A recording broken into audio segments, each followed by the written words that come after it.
This episode brought to you by Chime, the award-winning app and debit card that can save you money today. Also brought to you by Liquid IV. Fuel life's adventures and experience better hydration today.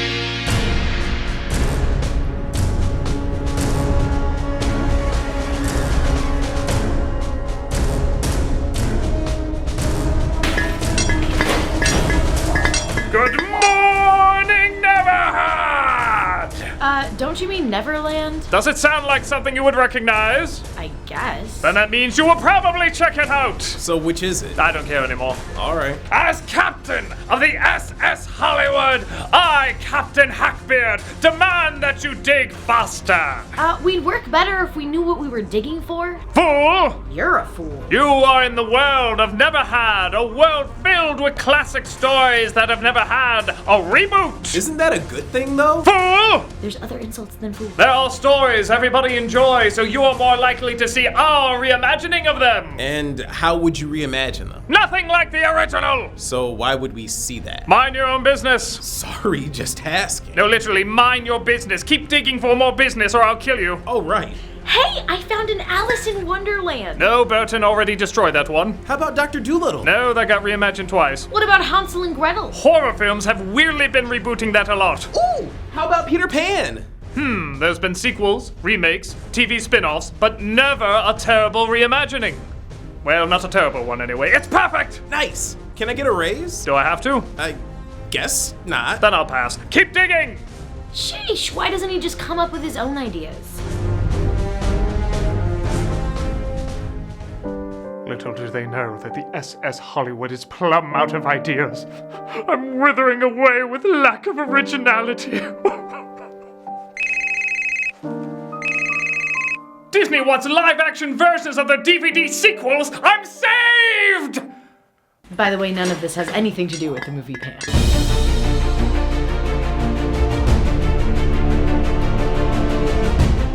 Released in 2015 and directed by the perfect person to do a Peter Pan movie, Pan was an attempt to retell the classic story about the boy who never grew up, to a point where it's actually hard to even recognize it as Peter Pan. It's a prequel, I guess, but someone forgot to tell them prequels are supposed to explain how things came to be, not raise more questions. This is a movie where people in Neverland sing Nirvana, and it's never explained why. There's balls of oceans in the clouds, and it's never explained why. Nuns hand over children to pirates. Wait, I'm pretty sure that one's in the Bible. You get the point, though. It's not like the story of Peter Pan had to explain everything, but it was consistent. Nothing about this is consistent with the original story. I actually argue it has more things not in common with Peter Pan than it does in common. With that said, even if it was its own story, it still wouldn't be that great. The characters are bland, the story is stale, and outside of a few visuals, it's surprisingly not that interesting. The best way to see what went wrong is to dive in and take a closer look. This is The Pan. Sorry, I thought this was a DC reboot. The film opens with a narration making it clear this isn't the story you thought you knew. Because sometimes, friends begin as enemies, and enemies begin as friends. That's a nice Braveheart intro way of saying we're just doing whatever the hell we want. And I honestly wouldn't even mind if it was a more interesting story at its core. But it starts off with Peter's mother, a resident of Neverland, dropping off Peter at an orphanage. Or tell me if you've heard this one. They're a bunch of a-holes! You may reflect on your festering souls. Your souls that fester, as do the leaves. That nun clearly thought that looked more badass than it did. The lunchtime for Robbie Coltrane from Nuns on the Run look, I don't think it's gonna catch on. How much you want to bet she's nicking all the rations? Peter is played by Levi Miller, who sadly does not have the best track record for picking movies. The even sadder thing is, if you've seen him in movies like Better Watch Out, you know he's an amazing actor. And he does totally fine here, but he's always shoehorned into these generic nice boy roles. And that's the #1 problem. Peter Pan is not a nice boy.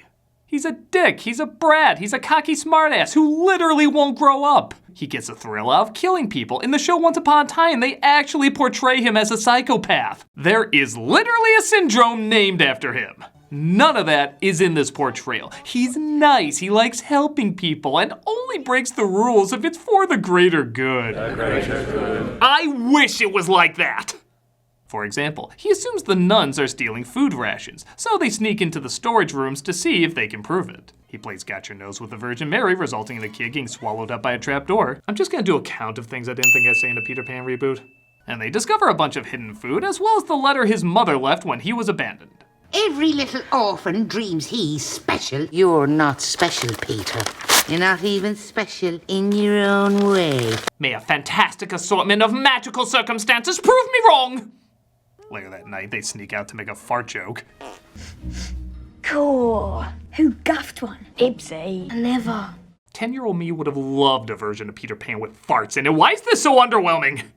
When it looks like, get this, the nuns are selling the orphans to pirates. Okay, there is a part of me that loves I get to say that's a twist in a movie.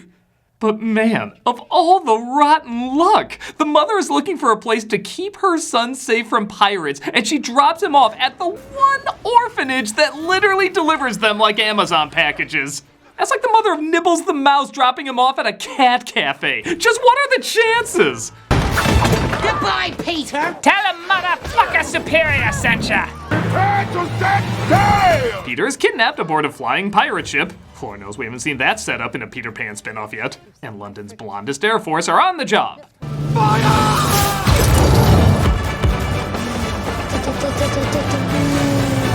So this is gonna sound odd because it's usually the other way around, but whenever a character is sitting down exploring who they are, the movie's usually pretty bad. But whenever an action sequence occurs, it's surprisingly a lot of fun. This is especially weird because this director specializes in dialogue-heavy films for adults. Yet for whatever reason, those scenes suck here and the adventure sequences really kick ass. Yeah, they ran into planes and returned to Neverland, but they didn't open fire on each other. Gotta feel bad for the pilots who were immediately fired after they reported what they saw. It was a bloody pirate ship! Kindly resign after you give me what you're drinking. They then fly into space, where gravity vanishes, planets are the size of basketballs, and lakes are floating spheres of water. I think that consummates a what?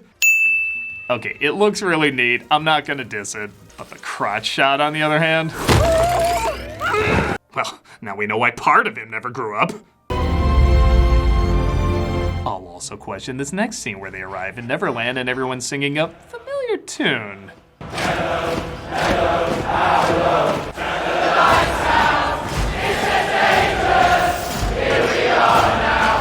Okay, maybe it's this.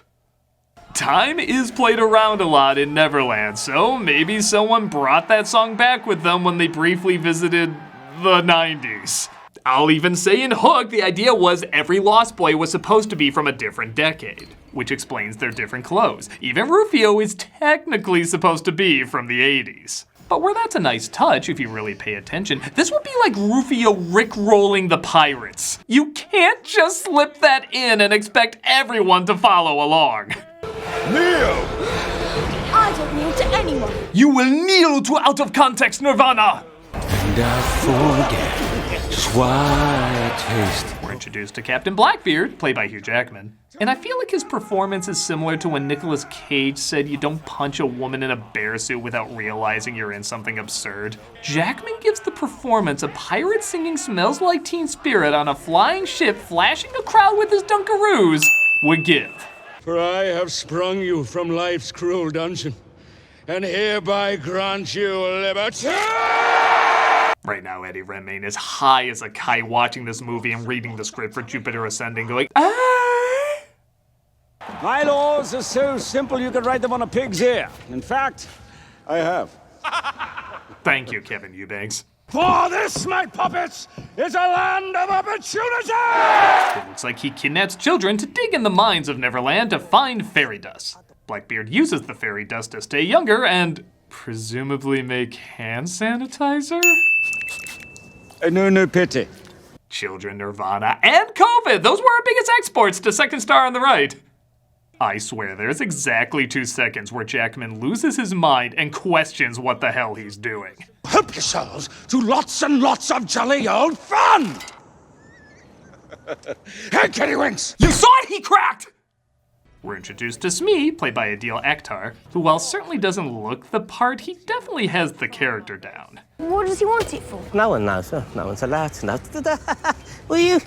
Let's not dwell on it. Which is a lot more than I can say about Hook, played by Garrett Hedlund, who plays him more as a southern cowboy than a British swashbuckler. Why? Because you demand it. I don't know. It's Hook.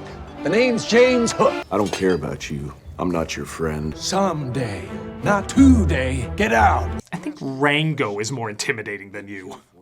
Oh, found some. That's mine! Peter finds some fairy dust, but a pirate tries to claim he found it on his own. Causing trouble, Peter is immediately taken to be executed. Hey, oh, let's go! Hey, The Ramones also firing their copyright lawyers right now. Just a heads up, this movie's PG for action, language, and yeeting children to their goddamn graves. How about that? The forecast was actually right for a change. Shall you have mercy for the willful child?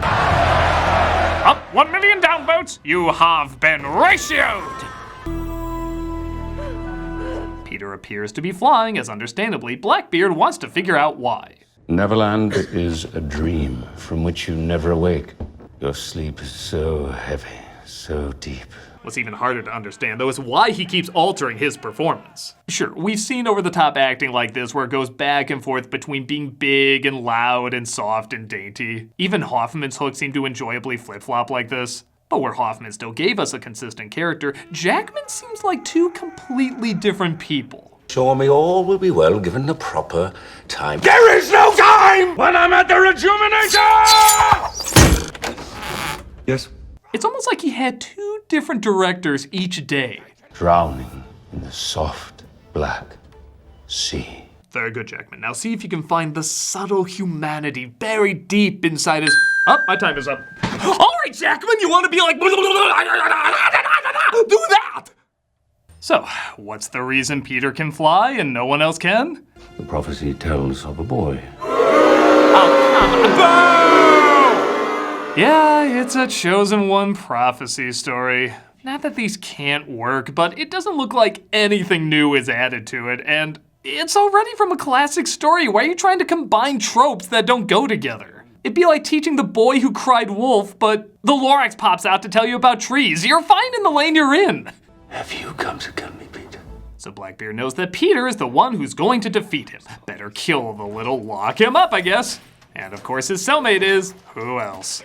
Put your ear to that wall over there. Now that's the sound of a blast cap, set to go off in 30 seconds. If I fly, you'll help me find Did you miss the 30 seconds part? I don't care if he said I have 5 minutes. I would move the hell away from there. Funny enough, it does literally blow up in his face, but it doesn't even scratch him. We have a deal, Joe. Well, my spine is completely melted. Onward to adventure!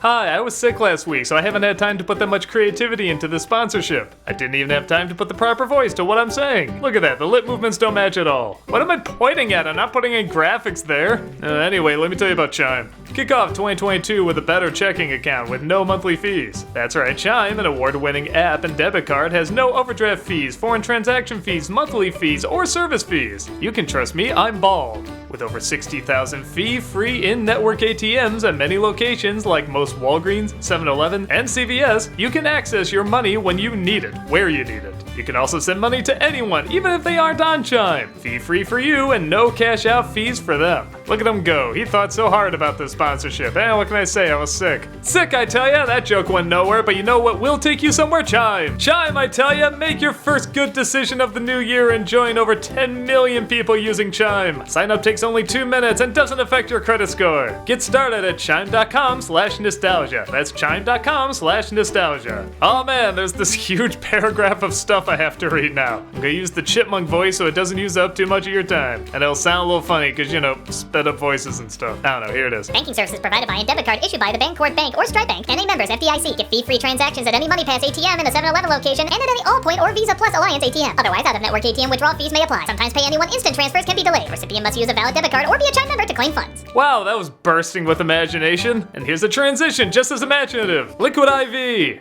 We're on to drinks now. Yummy yum. The new year is here, and there is no better way to kick off 2022 than by making sure you're feeling like your best self. One goal I have for myself this year is to be healthier. Starting now! And Liquid IV is the answer! For it's my favorite hydration product. 1 stick of Liquid IV and 16 ounces of water hydrates faster and more efficiently than water alone. Liquid IV has incredible hydration flavors like watermelon, lemon lime, strawberry, pina colada, and more. What I love most about is how energized I feel throughout most of the day and how well it helps me sleep at night. My favorite flavor is pina colada because, you know, Hawaii and stuff. It's a great thing to have in the morning because, you know, I feel really good the rest of the day. What makes it so good? I'm glad you didn't ask. The science of cellular transport technology, or CTT with the little R thing there. Designed to enhance rapid absorption of water and other key ingredients into the bloodstream. 1 stick of Liquid IV and 16 ounces of water hydrates faster and more efficiency than water alone. I just said that. Well, this I didn't. Liquid IV has donated over 19 million servings globally. Wow. I haven't done that. You're better than me, Liquid IV. Grab Liquid IV in bulk nationwide at Costco, or you can get 25% off when you go to liquidiv.com and use the code Nostalgia at checkout. That's 25% off anything you order when you use the promo code Nostalgia at liquidiv.com. Experience better hydration today at liquidiv.com and use the promo code Nostalgia. And now it's time for my witty ending. Goodbye. New year means a new game to play for Disney-cember. I'm gonna be playing Spider-Man for the PS4 every Friday on Twitch. We have content 6 days a week, so come check us out. Hope to see you then.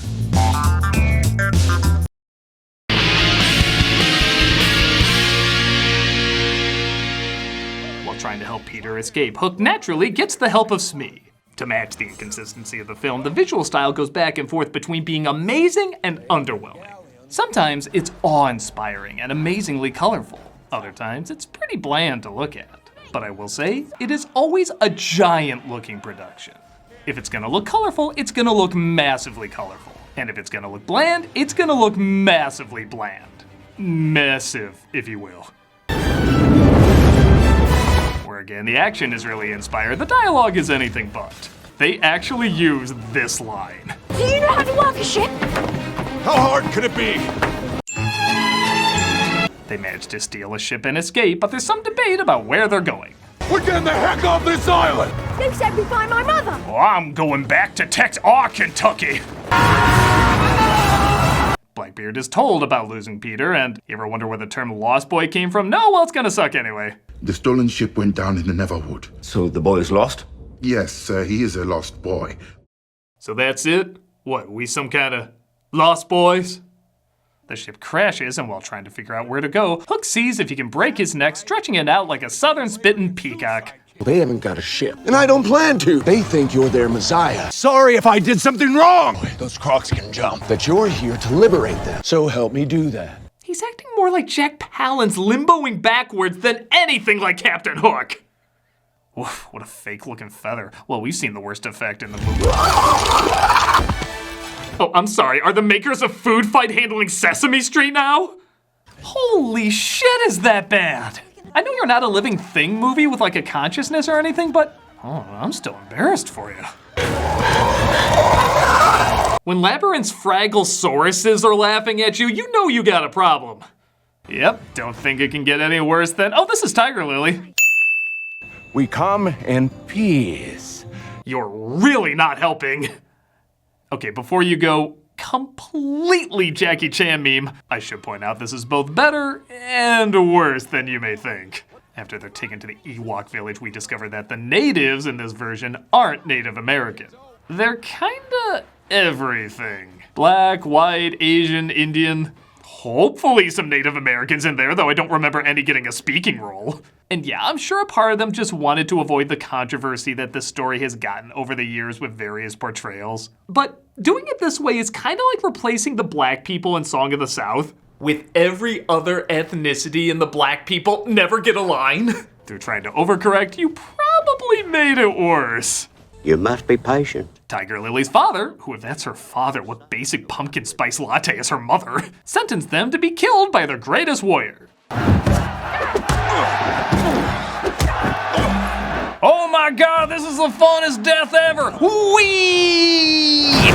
Your Highness, I was hoping to get you alone. I'm always charmed when a prisoner I just met wants to grope me. But they see Peter's necklace as the symbol for Pan, the prophesized one to bring order back to Neverland. They reveal that Peter's mother was adored by Blackbeard, but she fell in love with the fairy prince who tried to stop his evil ways. They gave birth to Peter, and honestly, a much better story I wish we were watching. Our people helped your mother hide you in the other world, and they made you this totem so that when you returned... She looks like a curtain got stuck revealing the host of a PBS kids show. Peter's told his mother is still alive in the hidden fairy kingdom, and he vows to discover it. So, do you like sunrises? No, yeah, Tiger Lily's all grown up in this and has a romance with Hook. It's like they're going out of their way to do the opposite of the original. Sorry. Was just looking for you. I didn't recognize you without your headdress of pet toys. You're not like the men from my tribe. Thank you. They managed to have chemistry with me. But Doc Hookaday's advances are interrupted when the pirates attack. We must find Peter! In a very odd scene. I know, they're so scarce in this. Clouds of brightly colored smoke explode around the natives. At first I thought these were like weird bombs that the pirates were throwing, but if you look closely, this is how the natives die. They explode into Mario Paint colors. This is making me look at the Gem movie saying, maybe you were closer than I thought. The insane pirate posse capture our heroes and even kill off Tiger Lily's father. Bon voyage. We will sprinkle his remains on our Baskin Robbins later tonight. She told me there's a map to the fairy kingdom. Traitor, how dare you I'm trying to save your life, sweetheart. It won't happen again. Did you take your acting lessons from the Bobblehead movie? What is this performance?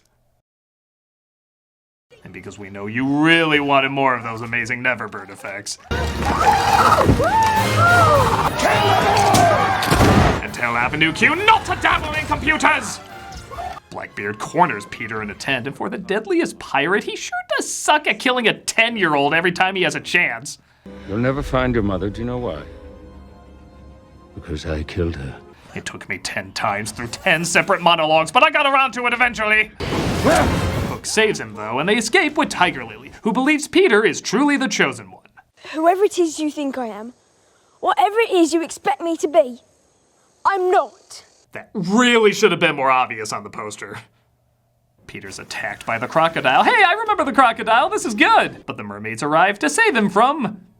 forgetting he's even being devoured. I'll admit, I kinda dig their jellyfish tails. I think that's an original idea. But they don't have any lines or much of an identity outside of just looking like a 2000s perfume commercial. Let's get this ship in the air. Hook decides to go it alone, but Peter and Tiger Lily decide it's best to find the hidden kingdom of the fairies, and they use his necklace as a key to open it up. But somehow all of the pirates followed and snuck up on them without ever being noticed. Aren't you supposed to be like a hunter or scavenger or have ears? Mom tries to protect the kingdom by giving Son the key. Wakey, wakey, rise and shine! You know people who enter a clothing store wearing one thing and leave wearing something else? I feel like he's entering these scenes with one performance and leaving with something different. Look, listen, look, listen. Don't worry, fairies, if they try to kill you, we'll just clap our hands and say, we believe, or a burn ward. A very tiny but specialized burn ward would be very helpful. Hook flies his ship in though, and again, I gotta give credit, the action sequences are really entertaining. It looks good, it's creative, you really feel the size, weight, and gravity of every odd thing that's going on. Oh, if only my hand was a fork or something. Peter can finally fly in his own, the fairies start fighting back, which, why the hell didn't they do that before? And they crash Blackbeard's ship as he gets... Can't tell if it's impaled or bored. Oh no, bored, he was just bored. Even Peter's mother makes an appearance, being formed by all the fairies. I love you, Mum, so much. I don't know how you can miss someone you've never met. Levi Miller, again, is clearly giving his all and doing a good job. But there's just some lines that can never sound natural. You found me. I have your eyes. Who says that? Oh, gotta go back for Rufio. You thought I'd leave you here. No, I never. Do you like some fun? Yes, please. I know a place where they toss kids off planks. It's awesome!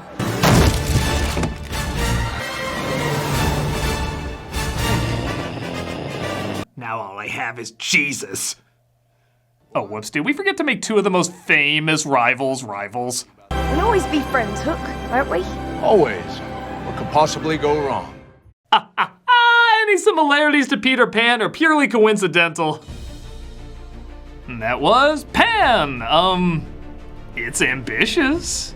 The money they spent is clearly on screen for the most part, and it is impressive in scale and size. But it's taking one of the most famous kids' stories of all time and trying to water it down with very stale tropes. This includes generic prophecies, easily digestible messages, and overly stoic characters.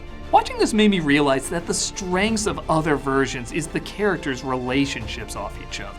The best ones rely on the reactions of these very distinct personalities, the cockiness of Pan, the temper of Hook, the properness of Wendy, the savageness of the Lost Boys, the cluelessness of Smee.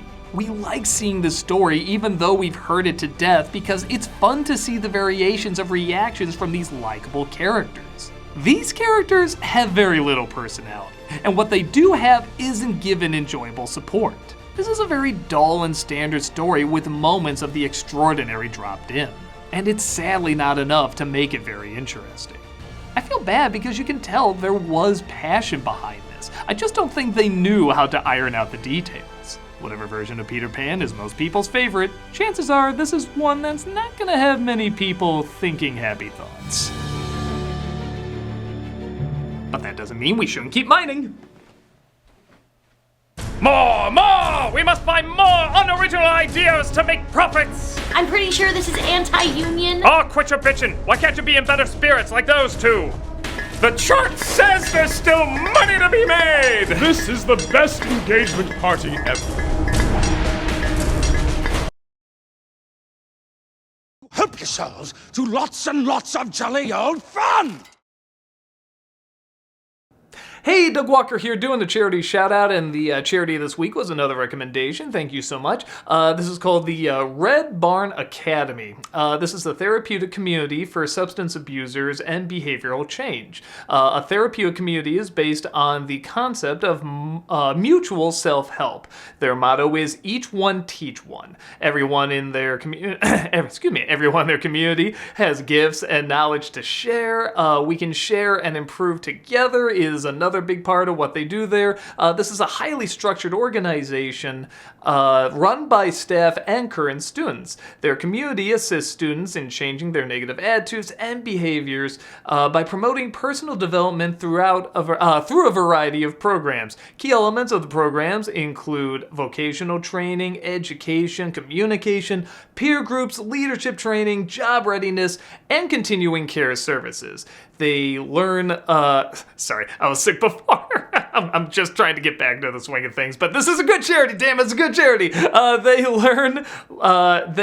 learn life and work skills, I'm getting back into it, man, that enable them to live successful, sober lives. So sorry I couldn't do that more serious, but really check out the site. It's a very, very cool community. There's a lot of great pictures there and detail that shows like what they do and how they help out, and everybody there just seems so positive and so upbeat. Like I say, you can just tell by the imagery and the pictures there, and what they're doing is such a good cause. So if you can donate to it, that'd be fantastic. If not, just spread the word about the good that they're doing and maybe encourage others to donate or even volunteer. You can volunteer at it too. It's a really, really good organization. So thank you so much for the recommendation there. Go check it out if you can, and I will see you next time. Take care.